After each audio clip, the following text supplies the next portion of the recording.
स्वर्गदूतों के बारे में आत्मा विज्ञान के अनुसार उच्च विकास के स्तर पर आत्माएं। धार्मिक इतिहास के दौरान स्वर्गदूतों को पूर्ण रूप से निर्मित प्राणियों के रूप में प्रस्तुत किया गया है, जो दिव्यता और मानवता के बीच मध्यस्थ होते हैं, विशेष मिशनों के लिए नियुक्त होते हैं और अपनी उत्पत्ति से ही उच्च प्रकृति के होते हैं। आत्मा विज्ञान स्वर्गदूतों के विषय को संबोधित करते समय जीवन के प्राकृतिक कानूनों के साथ अधिक तार्किक, प्रगतिशील और संगत समझ का प्रस्ताव करता है। आत्मा विज्ञान के सिद्धांत के अनुसार स्वर्गदूत तैयार और पूर्ण प्राणी नहीं हैं, बल्कि वे आत्माएं हैं जिन्होंने नैतिक और बौद्धिक विकास के उच्च स्तर को प्राप्त किया है। वे अन्य सभी की तरह सीखने के चरणों, लगातार अनुभवों और अपूर्णताओं को पार करने से गुजरे हैं। जो उन्हें अलग करता है वह उनकी उत्पत्ति नहीं, बल्कि प्राप्त चेतना का स्तर है।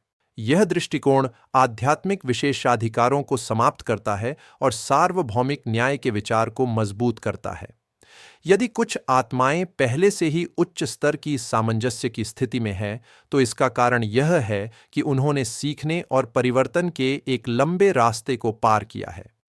प्रगति निरंतर प्रयास का परिणाम है, असमान सृजन का नहीं।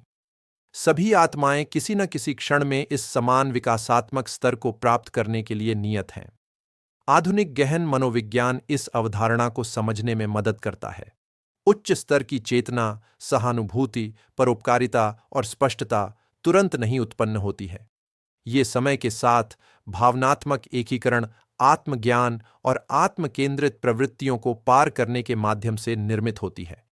देवदूत पूरी तरह से एकीकृत चेतनाओं का प्रतिनिधित्व करते हैं, जो महत्वपूर्ण आंतरिक संघर्षों से मुक्त होते हैं।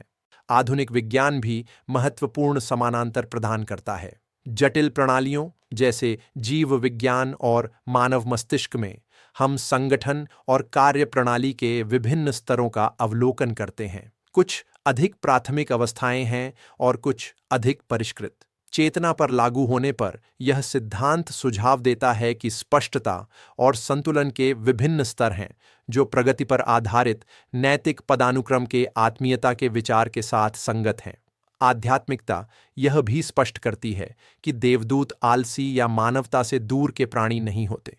अधिक विकसित आत्माएं स्वाभाविक रूप से उन लोगों की सहायता करती हैं जो अभी भी निम्न स्तरों पर चल रहे हैं, न कि बाध्यता से, बल्कि भलाई के साथ संबंध के कारण। यह सहायता विवेकपूर्ण तरीके से होती है, प्रत्येक की स्वतंत्र इच्छा और समझने की क्षमता का सम्मान करते हुए। यह समझ शब्द देवदूत के अर्थ को गहराई से बदल देती है।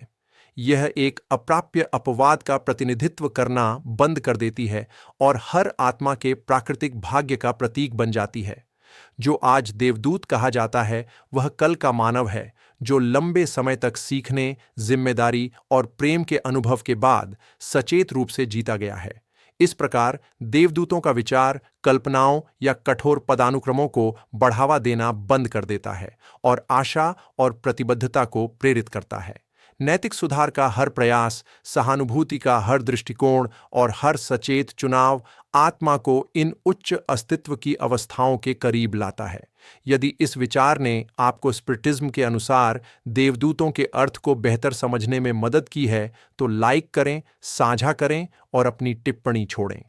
आपकी भागीदारी इस संदेश को और अधिक लोगों तक पहुंचाने में मदद करती है।